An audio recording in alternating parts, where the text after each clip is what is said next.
Lo voy a volver a decir. Los que alguna vez admiramos a Luis Ignacio Lula da Silva, sentimos en este momento una gran desazón. Hace muchos años atrás, en la década de los 90, el entonces dirigente sindical de los trabajadores metalúrgicos de Brasil dijo: si alguien roba mucho, termina siendo ministro. Al presidente Lula le iniciaron una acción judicial, más bien que una acción judicial, se le inició una investigación y la tenía dura. A la señora Dilma Rousseff le salieron con una investigación que ya dieron pie a una posibilidad de enjuiciamiento, y la señora Rousseff finalmente termina con manifestaciones contrarias. Aparentemente 3 millones de personas salieron a la calle en todo Brasil para repudiar a la señora Rousseff. La señora está en su peor momento. Ponela la nota con Carlos Hugo Morales. Tiene algún tiempo, unos días, pero ponela igual. Está en su peor momento la presidenta Dilma Rousseff, teniendo en cuenta que enfrenta juicios políticos en el Congreso por el tema de maquillar las cuentas públicas. También enfrenta el proceso judicial por la corrupción en Petrobras y las mismas protestas callejeras mientras su aprobación sigue bajando. ¿Son estos puntos los que están haciendo que el periodo de mandato de la presidenta Dilma Rousseff vaya en caída? Sí, definitivamente Dilma Rousseff está pasando por su peor momento, ¿no? Pero no solamente Dilma Rousseff, sino yo diría toda la corriente del socialismo del siglo XXI está en su peor momento, ¿no? O sea, creo que hay que verlo en el contexto de América Latina, lo que fue la derrota del kirchnerismo en Argentina, la derrota de Evo Morales aquí en Bolivia el 21 de febrero, incluso la detención por unas horas de Lula da Silva, y como bien decías, todo el proceso de impeachment o juicio político que se le ha iniciado a Dilma Rousseff por un caso en particular, que es el tema del maquillaje de cuentas del 2014, y también la vinculación de varios personeros del Partido de los Trabajadores con el escándalo de Lavallato que se ha desatado dentro de Petrobras, ¿no? Está en un año muy complicado Brasil, y en particular el gobierno de Dilma Rousseff, porque tienen ahora por delante los Juegos Olímpicos, y es un país que está prácticamente en recesión, que se vincula esta crisis política con la crisis económica, lo cual plantea un escenario muy complejo para el gobierno de Dilma Rousseff, ¿no? Dilma Rousseff tiene hombro, tiene respaldo aún como para poder sobrellevar y salir de todos estos puntos de los que estamos hablando en estos momentos. Muy débil, ¿no? Ella está en el gobierno con una coalición de otros partidos políticos, y varios de ellos han dado vuelta. De hecho, la detención de Lula tiene mucho que ver con la declaración de uno de los del presidente de la Cámara de Senadores, que es del PT, y es un hombre que ha dicho que evidentemente hay cuestiones no claras por parte del expresidente Lula da Silva, ¿no? Así que realmente la situación es muy frágil para Dilma Rousseff. El vicepresidente de hecho ha dicho que él va a respetar, digamos, la Constitución y demás, pero en el caso de que se dé un impeachment, un juicio político a Dilma Rousseff, tendrían que forzar una sucesión presidencial. Esto obviamente se va a dar en los próximos meses, va a ver cómo se dilucida, digamos, el juicio político, pero hay que ver todavía si la oposición tiene suficiente fortaleza como para presentar pruebas contundentes contra Dilma Rousseff, ¿no? ¿Cuánto puede impactar esto que está sucediendo con Dilma Rousseff en las relaciones con Bolivia? Bueno, de hecho la agenda del gas está siendo revisada ampliamente por los gobiernos tanto el gobierno de Bolivia como el de Brasil y Argentina. Ayer estuvo la canciller de Argentina reunida con el presidente Evo Morales, para ver en detalle lo que es el contrato del gas. Está claro que la situación para Bolivia es difícil porque la caída de los precios del petróleo y del gas natural a nivel global van a impactar necesariamente en los contratos del gas. Pero el gas no es el único tema pendiente, complicado en la relación con Brasil en particular. Está el tema narcotráfico, está el tema migratorio, así que el tema político. Fíjense ustedes, yo cuando hay un punto de vista muy personal con relación a los demás analistas que no comparto, digamos, yo no creo que este sea la caída de un sistema y que esto sea cíclico. Se tiene que caer porque se tiene que caer. Yo creo que es el agotamiento de los propios gobiernos a partir del tiempo que llevan y del poder mal ejercido, del poder mal usado. En este momento Uruguay tiene una baja performance, el presidente uruguayo, pero nadie lo discute, y nadie discute a Mujica, y la señora Bachelet cometió el error de volver a la presidencia, y pareciera de que llega un momento en que no saben qué más hacer, que se atropellan entre ellos. Y yo digo, por ahí lo que falta son ideas, y siempre me causa una sensación desagradable esto de saber que la derecha muy liberal, la derecha neoliberal, es capaz de volver. ¿Saben por qué? Porque están esperando que la izquierda cometa errores. Yo tengo mis reservas en cuanto a la izquierda boliviana, que no le encuentro mucho de izquierda, y le encuentro mucho más un populismo pseudoizquierdista con una tendencia rapaz capitalista y corrupta capitalista, narcotraficante, si ustedes quieren también. Y la derecha liberal, la más dura, está mirando a ver qué es lo que hacen. En España ocurría el fenómeno contrario. La izquierda después de Felipe González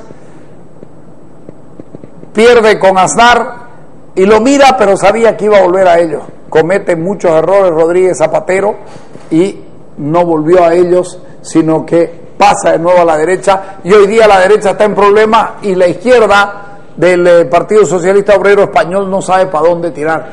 Estas cosas terminan, yo no creo que sea, se pusieron de acuerdo todos los presidentes del socialismo latinoamericano para robar al mismo tiempo e irse juntos. No, lo que pasa es que dio la casualidad que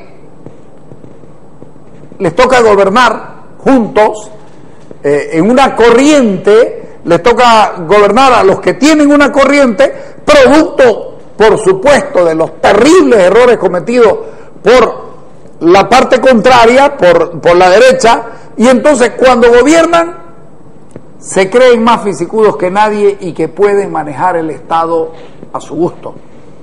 Fíjense, si uno mira los problemas que tienen los países, básicamente es la corrupción. Brasil, el famoso lavallato, ¿sabes qué es el lavallato? Es un lavadero con mangueras de alta presión para que no se note nada. Brasil es un país hoy tremendamente corrupto. Petrobras era la quinta empresa mundial de petróleo, hoy día está con sus cuentas en menos. Venezuela es un país reventado por la corrupción. En Bolivia ya comenzamos a ver la corrupción. Doña Cristina se llevó hasta el agua a los floreros, por lo que sabemos. El presidente Correa, también acusado de corrupción, con mucha habilidad dijo: yo no voy a volver, pese a que me ampara la Constitución, pero prefiero dejarlo ahí antes que lo hurguen mucho.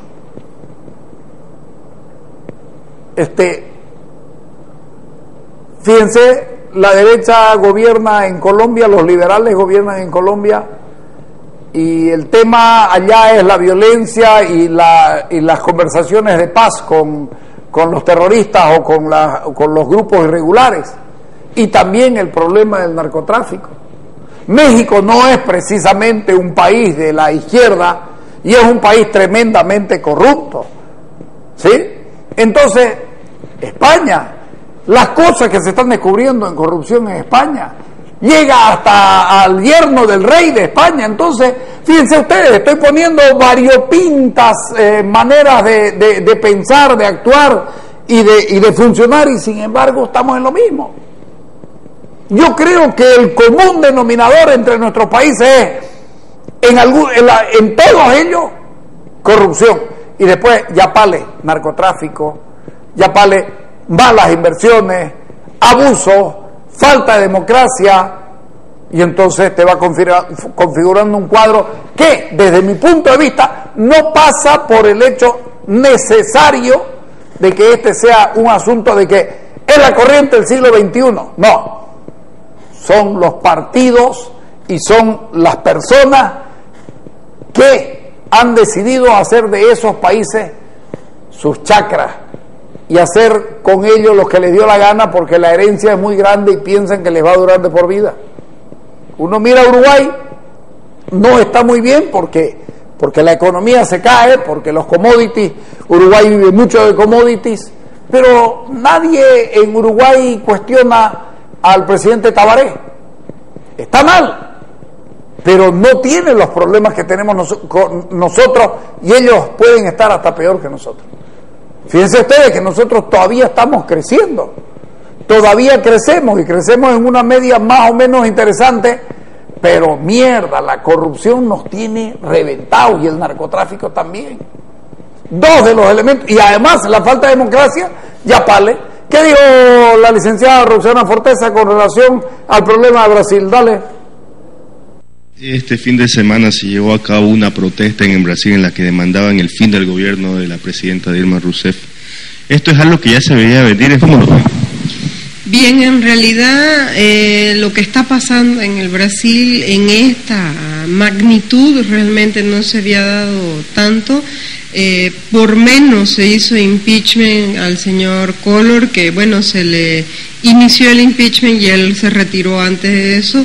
Es importante entender la sociedad civil brasilera. Ya lleva mucho tiempo, desde los años 80, con instituciones muy transparentes, donde los cargos no son puestos a dedo, sino por concurso, donde las licitaciones son hechas, son licitaciones públicas y no a dedo. Entonces, ya la señora Rousseff ya había sido reprobada por la Contraloría también, y cuando entregó sus cuentas del año pasado, ya venían los escándalos del tema de Petrobras, es decir, que esto ha ido llenándose de a poco y minando a la credibilidad del gobierno del PT, ¿no?, del Partido Trabajista. No nos olvidemos que este no es el primer gobierno populista que ha tenido el PT, porque ya venía desde Lula, y Getúlio Vargas, en su momento, que también fue 4 veces presidente, mantuvo al partido mucho tiempo arriba, con políticas completamente populares como las que está haciendo ahora, acaba suicidándose justamente por las amenazas golpistas de la corrupción que tuvo su partido. Entonces, el populismo ha tenido desencantos muy fuertes y desencadenamientos también fuertísimos, lo que fue en Bolivia, lo que fue en Argentina con Perón, acá con Paz, Soro, y en Getúlio, y con Getúlio Vargas fue mucho más drástico. Él acaba suicidándose en el 54, el 24 de agosto, justamente por menos de lo que le ha pasado a la señora Rousseff, ¿no? Entonces la sociedad brasilera tiene maneras drásticas de ir exigiendo la democracia que la vienen manteniendo desde los años 80. Entonces esto se esperaba, se ve venir, y las demostraciones de insatisfacción, la tendencia que sean cada vez más grandes, y en algún momento el ejército se vea compelido a tomar cartas en el asunto. O sea, ¿qué impacto cree que pueda tener esta manifestación de la sociedad civil, tanto ya en la parte personal de la presidenta Dilma Rousseff, que había rechazado todo esto, pero al ver tanta magnitud, qué impacto cree que pueda tener en ella, y también en los procesos que se están llevando? Hay un tema muy importante en los presidentes populistas, es que la gente los endiosa.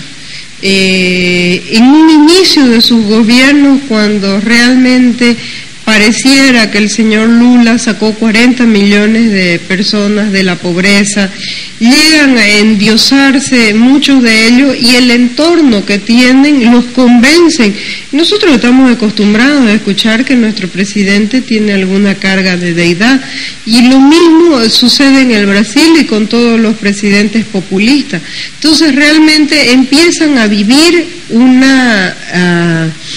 algo completamente irreal, y a desconocer probablemente el nivel de rechazo que tienen. Entonces siempre los que están a su alrededor consiguen darle la vuelta con una serie de sofismas y de empates técnicos, y decir que 1 millón realmente no representa nada de 270 millones, entonces de 170 millones. Entonces es importante entender que muchos de los presidentes populistas se pierden en la realidad, llegan a perder realmente el norte de cuál es la demanda de su pueblo y qué es lo que representan y por qué subieron desde el principio. Es decir, suben con la promesa de mejoras para el pueblo, de una alianza policlasista, y eso llega a fin.